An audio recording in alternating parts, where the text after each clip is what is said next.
meditation sparks and raises our vibration, encouraging all of us to live our best lives. And it is my pleasure to welcome our speaker this evening, JenRosson. Jen is an ordained minister and endeavors to be an inspiration to those she serves. She is the Vice President of SCOA and the Director of Spiritual Expression Center. A warm harmony welcome to Jen.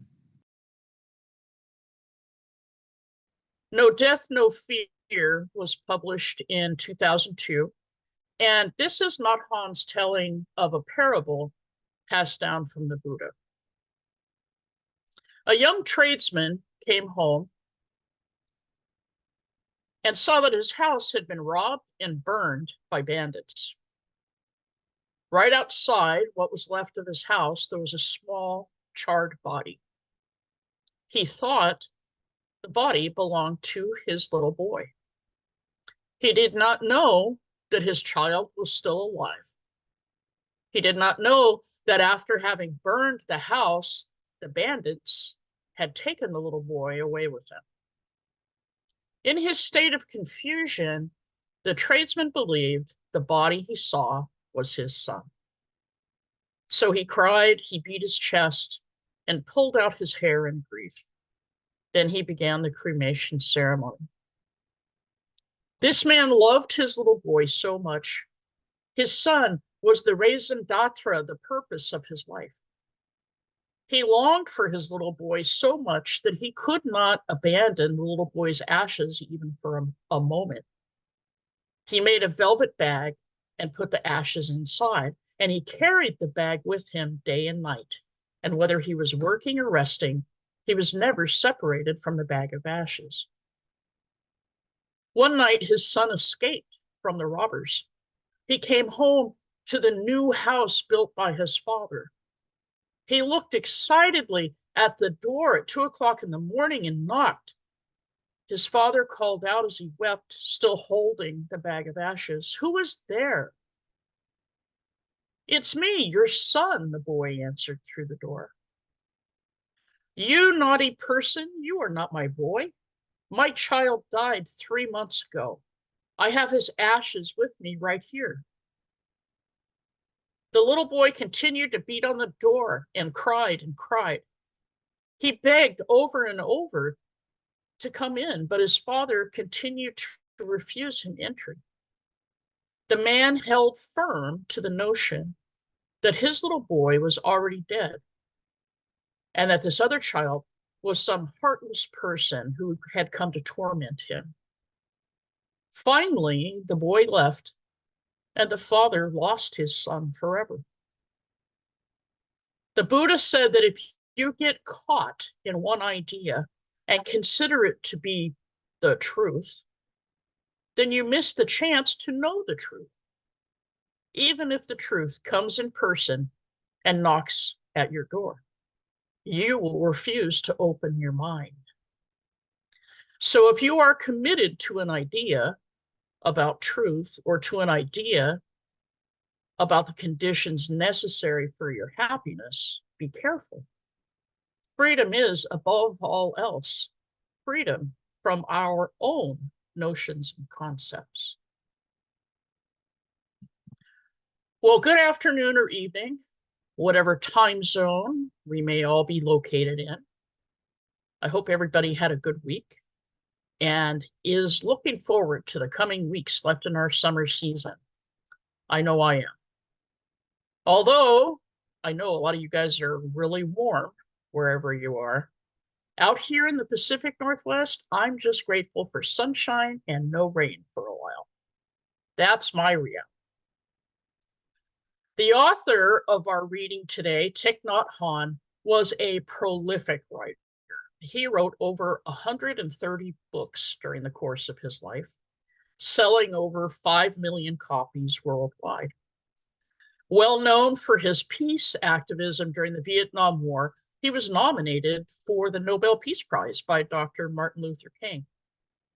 Nhat Hanh became a major influence on Buddhism in Western society and was known as the father of mindfulness due to his extensive writings and workshops on the subject. Mindfulness is also the primary focus of the parable he related in his book, and we just shared today. Mindfulness can be generally described as a state of being that is open and active, attentive and observational, and most especially non-judgmental. To actively be mindful means not cavalierly dismissing emotions or ideas because they don't fit into the worldview that we may have previously accepted as fact.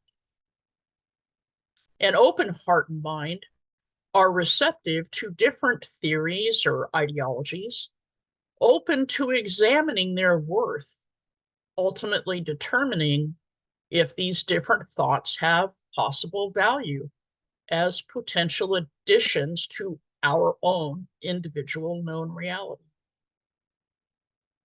Buddhism's journey to enlightenment is rooted in the concept of mindfulness. Attention, awareness, and being present in the moment are considered the first steps on the journey to awakening. While mindfulness may have its origins in the philosophies of Buddhism and Hinduism, thanks to teachers such as Thich Nhat Hanh, it is now embraced in the West as well, and holds a place not only in spiritual areas of life, but also in clinical treatment modalities, being used in medical practice to help treat patients with pain and anxiety, among other ailments.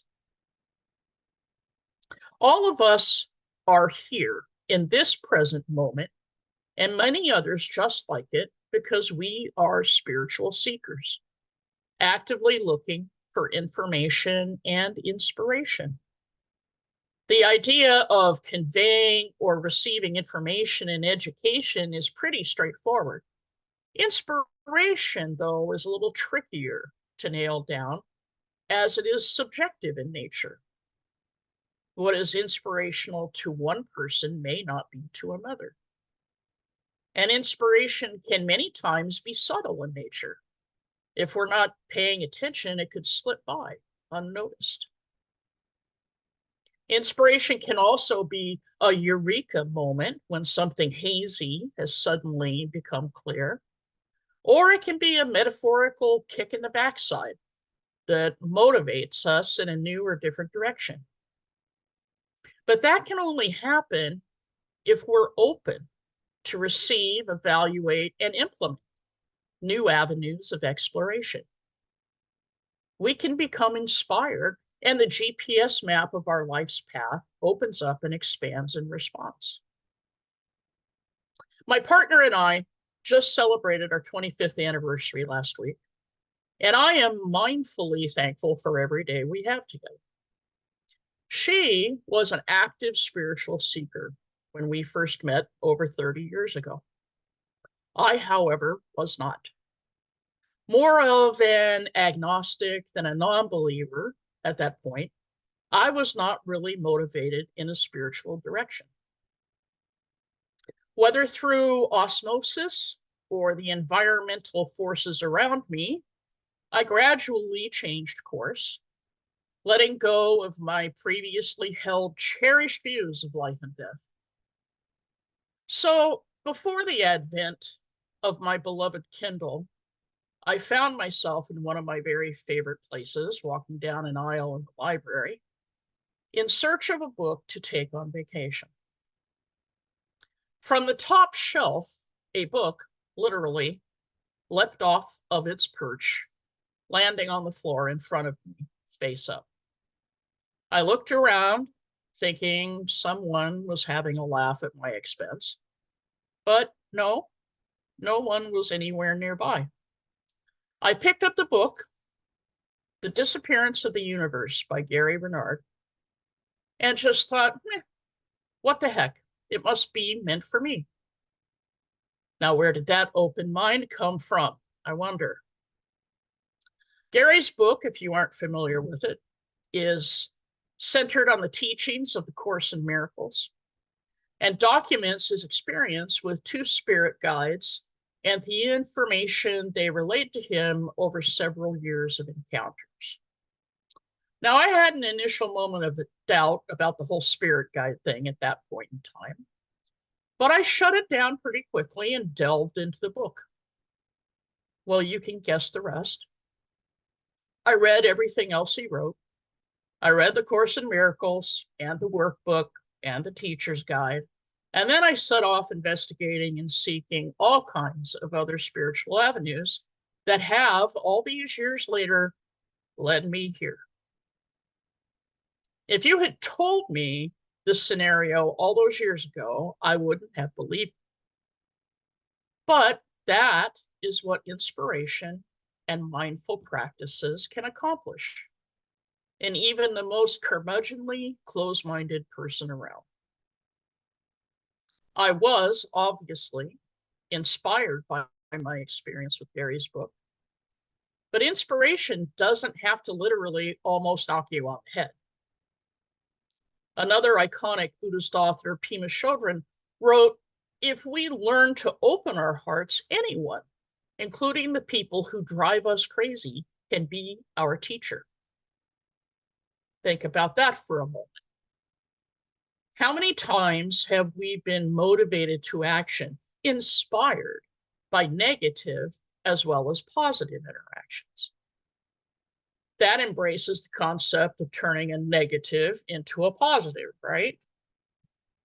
I don't know about you, but I've had a lot of that type of crazy in my life. And although I know I wouldn't necessarily want to do it all over again, I also know I'm the better person for coming out the other side of that crazy. This earthly incarnation we share throws the whole kitchen sink at us, challenging us in so many different ways.